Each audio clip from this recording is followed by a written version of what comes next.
نحمده ونصلي على رسوله الكريم اما بعد بسم الله الرحمن الرحيم عن ابي هريرة رضي الله تعالى عنه ان رسول الله صلى الله تعالى عليه وآله وسلم قال احب البلاد الى الله تعالى مساجدها وابغض البلاد الى الله تعالى اسواقها وعن ابن عباس رضي الله تعالى عنهما قال المساجد بیوت اللہ تعالی فی الارض تضیء لأہل السماء کما تضیء نجوم السماء لأہل الارض او کما قال علیہ الصلوۃ والسلام۔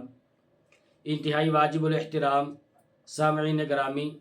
آج کی نشست میں آپ احباب کے سامنے مساجد کے چند ایک فضائل کا تذکرہ کرنا مقصود ہے۔ مسجد میں داخل ہونے کا طریقہ اور مسجد میں داخل ہونے سے پہلے کون کون سی دعائیں پڑھی جا سکتی ہیں، اس حوالے سے چند ایک گزارشات کرنی مقصود ہے۔ پروردگار عالمین سے دعا ہے میری زبان پہ کلمہ حق جاری فرمائے اور اللہ پاک ہم سب کو تمام مساجد کو آباد کرنے کی توفیق عطا فرمائے۔ عزیزان گرامی، سیدنا ابو ہریرہ رضی اللہ تعالی عنہ سے روایت ہے، صحیح مسلم کے اندر یہ روایت موجود ہے۔ اللہ کے نبی صلی اللہ علیہ وآلہ وسلم نے ارشاد فرمایا کہ اللہ تبارک و تعالیٰ کی محبوب ترین جگہیں، اللہ تبارک و تعالیٰ کی پسندیدہ جگہیں، جن جگہوں سے اللہ تبارک و تعالیٰ محبت فرماتے ہیں، ان کے بارے میں خود نبی کریم علیہ الصلوۃ والسلام نے ارشاد فرمایا کہ احب البلاد الی اللہ تعالی مساجدها، کہ روئے زمین پر سب سے زیادہ محبوب ترین جگہ اللہ تبارک و تعالیٰ کے ہاں وہ اللہ تبارک و تعالیٰ کی مساجد ہے، اللہ تبارک و تعالیٰ کے گھر ہیں۔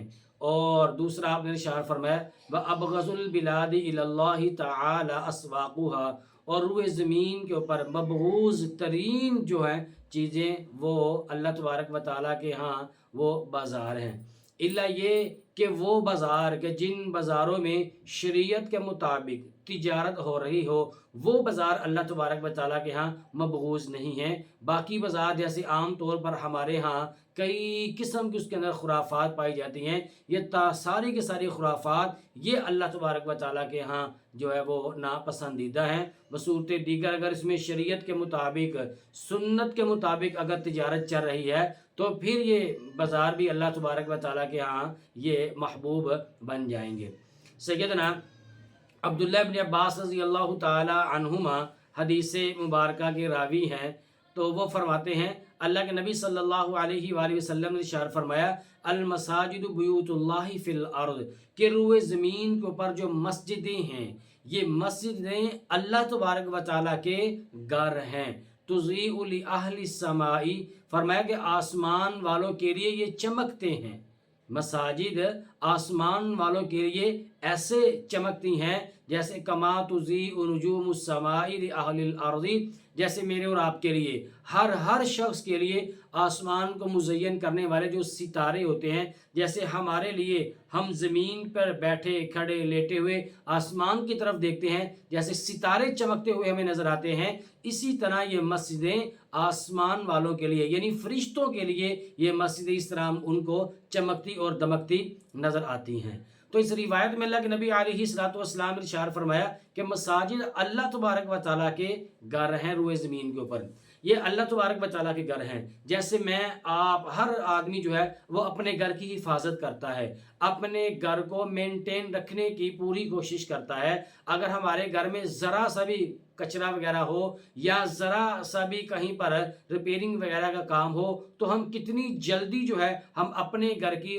فکر کرتے ہیں۔ تو اسی طرح جیسے مجھے اور آپ کو اپنے گھر کی فکر ہے، ایسے ہی مجھے اور آپ کو اللہ تبارک و تعالیٰ کے گھروں کی بھی فکر ہونی چاہیے۔ جیسے میں اور آپ اپنے گھروں کی صفائی کرتے ہیں اور ہمیں چاہیے کہ ہم اللہ تبارک و تعالیٰ کے گھروں کی بھی صفائی کریں۔ جیسے میں اور آپ چاہتے ہیں کہ ہمارا گھر بڑا سا ہو اور خوبصورت ترین ہمارا گھر ہو، تو اسی طرح مجھے اور آپ کو چاہیے کہ ہم جو اللہ تبارک و تعالیٰ کے گھروں کی تعمیر کرتے ہیں، ہم مساجد کی تعمیر کرتے ہیں، تو ہمارا بھی مائنڈ، ہمارا ذہن اسی طرح کا ہونا چاہیے کہ جیسے میں اپنا گھر پسند کرتا ہوں کہ اچھا ہونا چاہیے، کھلم ڈلا ہونا چاہیے، بڑا ہونا چاہیے، ایسے ہی اللہ تبارک و تعالیٰ کا گھر یہ بھی کھلا ہونا چاہیے، اللہ تبارک و تعالیٰ کا گھر یہ بھی اچھا ہونا چاہیے، اللہ تبارک و تعالیٰ کا گھر یہ بھی بڑے سے بڑا ہونا چاہیے۔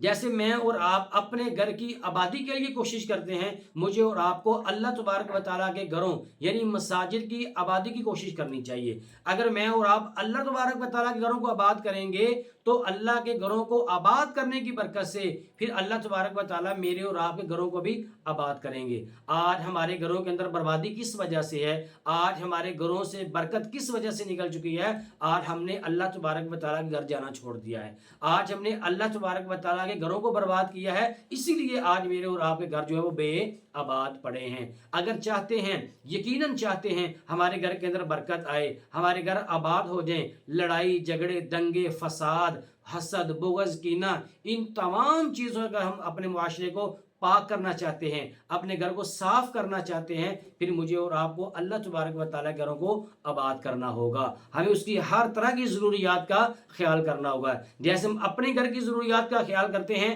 اللہ تبارک و تعالیٰ کے گھروں کی ضروریات کا بھی مجھے اور آپ کو خیال کرنا چاہیے۔ اللہ کے نبی صلی اللہ علیہ وآلہ وسلم نے ارشاد فرمایا، سیدنا عمر بن خطاب رضی اللہ تعالیٰ عنہ حدیث مبارکہ کے راوی ہیں، وہ فرماتے ہیں کہ میں نے نبی پاک صلی اللہ علیہ وآلہ وسلم کو یہ ارشاد فرماتے ہوئے سنا، سمعت رسول اللہ یقول من بنا مسجدا یذکر فیہ اسم اللہ یذکر فی اسم اللہ تعالی بن اللہ لہ بیتا فی الجنہ۔ عمر بن خطاب کہتے ہیں حضور علیہ السلام نے ارشاد فرمایا کہ جو بندہ مسجد بنائے گا، جو بندہ مسجد بناتا ہے کہ اس مسجد میں اللہ تبارک و تعالیٰ کا ذکر کیا جائے گا تو اللہ تبارک و تعالیٰ اس شخص کے لیے جنت کے اندر گھر بنا دیتے ہیں،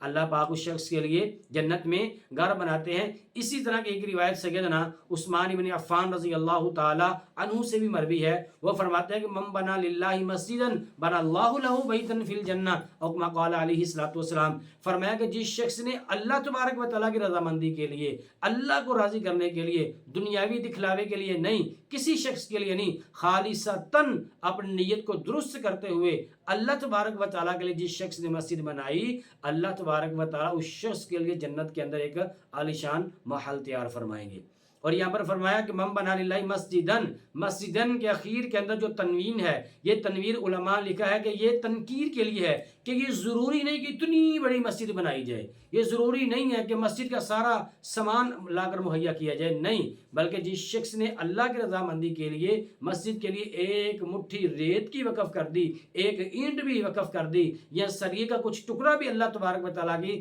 رضامندی کے لیے اگر مسجد کو دے دیا، اخلاص کے ساتھ دیا، اللہ تبارک و تعالیٰ اس کو بھی یہی فضیلت عطا فرمائیں گے۔ کون سی فضیلت؟ آپ نے فرمایا بن اللہ لہ بیتا فی الجنہ، اللہ پاک اس شخص کے لیے جنت کے اندر گھر بنائیں گے۔ اسی طرح سیدنا ابو ہریرہ رضی اللہ تعالیٰ عنہ حدیث مبارکہ کے راوی ہیں، وہ فرماتے ہیں کہ حضور علیہ الصلوۃ والسلام نے ارشاد فرمایا کہ جو شخص صبح کے وقت بھی مسجد جاتا ہے، شام کو بھی مسجد جاتا ہے، اللہ تبارک و تعالیٰ اس شخص کے لیے جنت کی مہمان نوازی کا انتظام فرمائیں گے۔ کتنی خوش قسمتی والی بات ہے، ایک شخص مسجدوں کو آباد کرے گا، مسجد کو آباد کرنے کی برکت سے اللہ تبارک و تعالیٰ اس شخص کو جنت میں ٹھکانہ عطا فرمائیں گے، پھر اللہ پاک جنت میں اس کی مہمان نوازی فرمائیں گے۔ ہمارے گھروں میں بھی مہمان آتے ہیں، ہم اپنی وسعت کے مطابق ان کا اکرام کرتے ہیں۔ ہم نے اللہ کے گھر میں مہمان جانا ہے اور ہم نے اللہ کی جنت کے اندر مہمان بن کر کے جانا ہے، تو وہاں پر اللہ تبارک و تعالیٰ جو سارے کے سارے خزانوں کے مالک ہیں، اللہ پاک کتنی ہماری مہمان نوازی فرمائیں گے۔ اور آخر میں جب ہم نے مسجد میں داخل ہونا ہو تو مسجد میں داخل ہونے سے پہلے ہمیں بسم اللہ والصلاۃ والسلام علی رسول اللہ صلی اللہ علیہ وآلہ وسلم اللہم افتح لی ابواب رحمتک کا یہ دعا پڑھیں۔ دعا پڑھنے کے بعد پہلے اپنا دایاں پاؤں مسجد کے اندر رکھیں، پھر دوسرا الٹا پاؤں رکھیں۔ مسجد میں داخل ہو جب مسجد سے باہر ہیں اس کے برعکس پہلے الٹا پاؤں باہر رکھیں، پھر بسم اللہ والصلاۃ والسلام علی رسول اللہ اللہم انی اسألک من فضلک، اور ایک اور روایت کے مطابق ورحمتک، یہ دعا مسجد میں داخل ہونے کی بھی ہے، مسجد میں باہر نکلنے کی دعا، اور اس کے چند ایک فضائل میں نے آپ کے سامنے عرض کیے۔ دعا اللہ تبارک و تعالیٰ سے اللہ پاک ہمیں تمام مساجد کو آباد کرنے کی توفیق عطا فرمائے، آمین، وآخر دعوانا ان الحمد للہ رب العالمین۔ وہ راتوں کو خلوت سے معمور سجدے، وہ لمبی رکعتوں سے مسحور سجدے، وہ سجدے محافظ مددگار سجدے، غموں کے مقابل عطردار سجدے۔